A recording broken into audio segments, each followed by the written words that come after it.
السلام علیکم ورحمۃ اللہ وبرکاتہ نحمدہ ونصلی علی رسولہ الکریم اما بعد فاعوذ باللہ من الشیطان الرجیم بسم اللہ الرحمن الرحیم رب اشرح لی صدری ویسر لی امری واحلل عقدۃ من لسانی یفقہوا قولی رب زدنی علما رب زدنی علما رب زدنا علما اللہم فقہنا فی الدین ربی یسر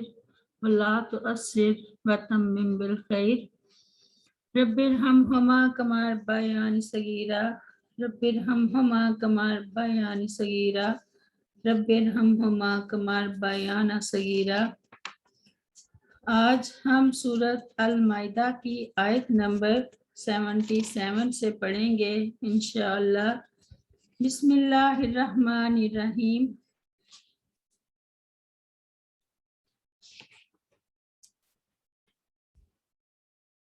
قل کہہ دیجئے یا اہل الکتابی اے اہل کتاب، لا تغلو نہ تم غلو کرو فی دینکم اپنے دین میں، غیر الحق کی نہ حق، ولا تتبعوا اور نہ تم پیروی کرو اہواء قوم ان لوگوں کی خواہشات کی، قد ضلوا جو تحقیق گمراہ ہو چکے، من قبل اس سے پہلے، وَأَضَلُّوا اور انہوں نے گمراہ کیا، کثیرا بہت سوں کو، وَضَلُّوا اور وہ بہک گئے، عن سواء السبیل سیدھی راہ سے۔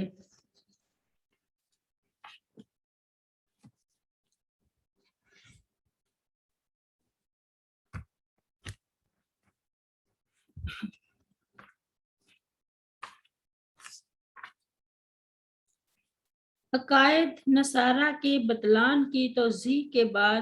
انہیں حق کی اتباع اور باطل سے دور رہنے کی نصیحت کی جا رہی ہے کہ اے اہل کتاب، حد سے تجاوز نہ کرو اور جن کی تعظیم کا تمہیں حکم دیا گیا ہے ان کے بارے میں اتنا غلو نہ کرو کہ انہیں مقام نبوت سے ہٹا کر مقام الوحیت تک پہنچا دو، جیسا کہ تم نے مسیح علیہ السلام کے ساتھ کیا، اور اپنے ان گمراہ علماء کی اتباع نہ کرو جو خود بھی گمراہ ہوئے اور دوسروں کو بھی راہ حق سے بھٹکا دیا۔ قل یا اہل الکتاب لا تغلو فی دینکم، اہل کتاب اپنے دین کے بارے میں بہت آگے بڑھ گئے تھے۔ عقائد کے معاملہ میں کسی نے سیدنا عزیر علیہ السلام کو اور کسی نے عیسیٰ علیہ السلام کو اللہ تعالیٰ کا بیٹا بنا دیا، یہی حال دیگر عقائد و اعمال کا تھا۔ ارشاد ربانی ہے، وَقَالَتِ الْيَهُودُ عُزَيْرٌ ابن اللہ وَقَالَتِ النَّصَارَى الْمَسِيحُ ابن اللہ، ذَلِكَ قَوْلُهُمْ بِأَفْوَاهِهِمْ يُضَاهِئُونَ قَوْلَ الَّذِينَ كَفَرُوا مِنْ قَبْلُ قَاتَلَهُمُ اللَّهُ أَنَّىٰ يُؤْفَكُونَ۔ سورۃ التوبہ میں، اور یہودیوں نے کہا عزیر علیہ السلام اللہ تعالیٰ کا بیٹا ہے، اور نصارہ نے کہا مسیح علیہ السلام اللہ تعالیٰ کا بیٹا ہے، یہ ان کے اپنے منہوں کا کہنا ہے، وہ ان لوگوں کی بات کی مشابہت کر رہی ہیں جنہوں نے ان سے پہلے کفر کیا، اللہ تعالیٰ انہیں مارے کدھر بہکائے جا رہے ہیں۔ اور فرمایا، وَقَالَتِ الْيَهُودُ وَالنَّصَارَى نَحْنُ أَبْنَاءُ اللَّهِ وَأَحِبَّاؤُهُ قُلْ فَلِمَ يُعَذِّبُكُم بِذُنُوبِكُم بَلْ أَنْتُم بَشَرٌ مِّمَّنْ خَلَقَ يَغْفِرُ لِمَن يَشَاءُ وَيُعَذِّبُ مَن يَشَاءُ وَلِلَّهِ مُلْكُ السَّمَاوَاتِ وَالْأَرْضِ وَمَا بَيْنَهُمَا وَإِلَيْهِ الْمَصِيرُ۔ سورۃ المائدہ میں، اور یہود و نصارہ نے کہا ہم اللہ تعالیٰ کے بیٹے اور اس کے پیارے ہیں، کہہ دے پھر وہ تمہیں تمہارے گناہوں کی وجہ سے سزا کیوں دیتا ہے، بلکہ تم اس کی مخلوق میں سے ایک بشر ہو جو اس نے پیدا کی ہے، وہ جسے چاہتا ہے بخشتا ہے اور جسے چاہتا ہے سزا دیتا ہے، اور اللہ تعالیٰ ہی کے لیے آسمانوں اور زمین کی بادشاہی ہے اور اس کی بھی جو ان دونوں کے درمیان ہے، اور اسی کی طرف لوٹ کر جانا ہے۔ اور فرمایا وَقَالُوا لَن يَدْخُلَ الْجَنَّةَ إِلَّا مَنْ كَانَ هُودًا أَوْ نَصَارَىٰ تِلْكَ أَمَانِيُّهُمْ قُلْ هَاتُوا بُرْهَانَكُمْ إِن كُنتُمْ صَادِقِينَ سورۃ البقرہ میں، اور انہوں نے کہا جنت میں ہرگز داخل نہیں ہوں گے مگر جو یہودی ہوں گے یا نصارہ، یہ ان کی آرزویں ہی ہیں، کہہ دے لاؤ اپنی دلیل اگر تم سچے ہو۔ حقیقت یہ ہے کہ دین میں جو بھی خرابی آئی ہے وہ اسی غلو راہ اعتدال کو چھوڑنے کی وجہ سے ہے۔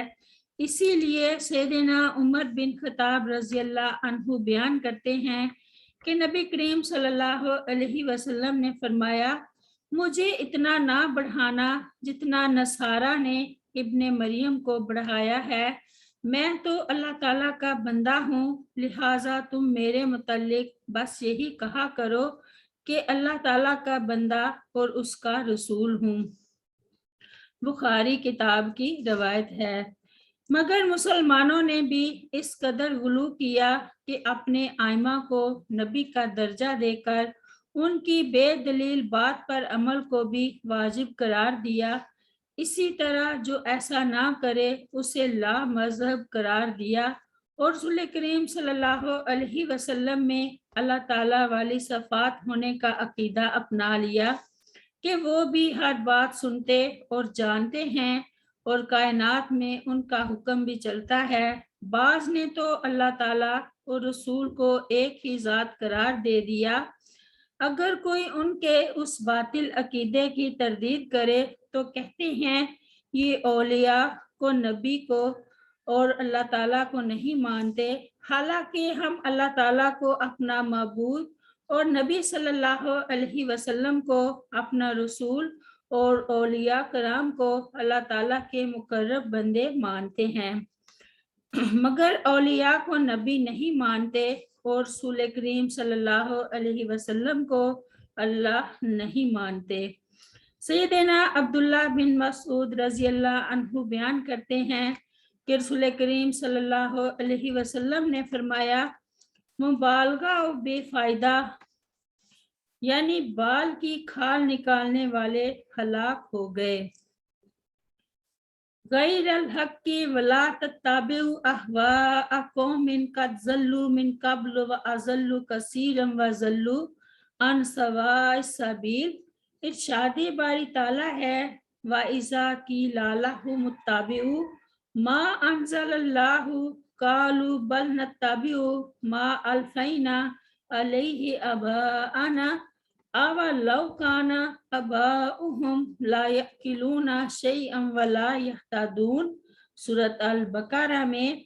اور جب ان سے کہا جاتا ہے کہ اس کی پیروی کرو جو اللہ تعالیٰ نے نازل کیا ہے، تو کہتے ہیں بلکہ ہم تو اس کی پیروی کریں گے جس پر ہم نے اپنے باپ دادا کو پایا ہے، کیا اگرچہ ان کے باپ دادا نہ کچھ سمجھتے ہوں اور نہ ہدایت پاتے ہوں۔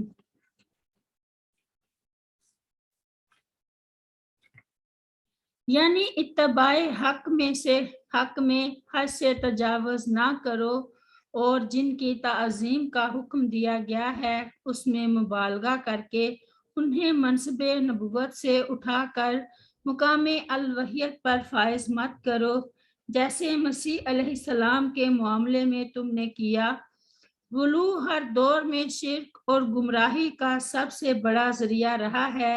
انسان کو جس سے عقیدت و محبت ہوتی ہے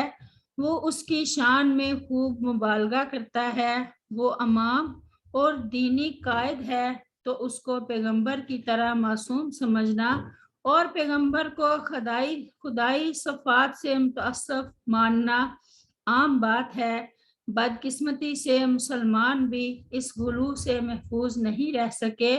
انہوں نے بعض ائمہ کی شان میں بھی غلو کیا اور ان کی رائے اور قول حتیٰ کہ ان کی طرف منسوب فتویٰ اور فقہ کو بھی حدیث رسول صلی اللہ علیہ وسلم کے مقابلے میں ترجیح دے دی. یعنی اپنے سے پہلے لوگوں کے پیچھے مت لگو جو ایک نبی کو الہ بنا کر خود بھی گمراہ ہوئے اور دوسروں کو بھی گمراہ کیا. رب اغفر لی ولوالدی ولمن دخل بیتی مؤمنا وللمؤمنین والمؤمنات. سبحان ربک رب العزت عما یصفون وسلام علی المرسلین والحمد للہ رب العالمین. السلام علیکم ورحمۃ اللہ وبرکاتہ.